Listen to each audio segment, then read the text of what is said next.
A son fights to keep his father's killer in prison. Good evening, I'm Megan O'Rourke. We first brought you this story nearly 20 years ago.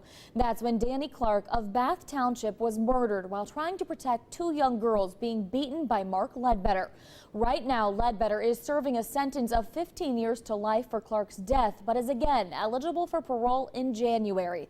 Alexa Ashwell is live to tell us how the victim's family plans to keep their loved one's killer behind bars in our top story at 10.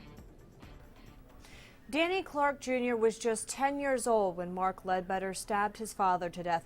Not long ago, we helped him ask the public to write letters to the parole board asking they not release his father's killer.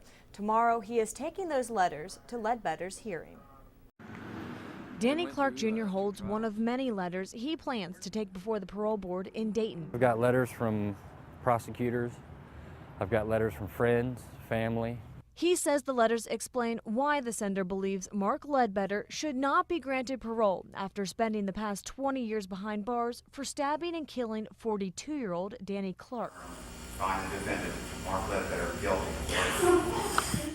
Danny Clark Jr. was in court when Ledbetter was sentenced back in 1993. He's been present for all three of Ledbetter's parole hearings since. It's very difficult, having to pretty much relive it, over and over again. Each time, his father's killer has been denied parole. Now, in his 30s and a father himself, Clark Jr. says he hopes this year's outcome is the same for the safety of his family and others. I believe he's still capable of killing again. He threw me against a car a couple months prior to killing my dad, and he was hitting on two little girls. In March 1993, two little girls ran to Clark Sr. for help at Huber Trailer Park. They claimed Ledbetter, their mother's boyfriend, was beating them. Clark Sr. stepped in. Yeah, he was real kind to him and sweet.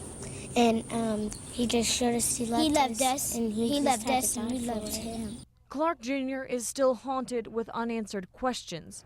I'd ask him why he did it, And says he doesn't believe Ledbetter should be able to walk the streets because his father can't. No, he was a great man. He was very funny. He was outgoing, hardworking. Now we, of course, will have the result of Ledbetter's hearing as soon as the information is available. Reporting live, Alexa.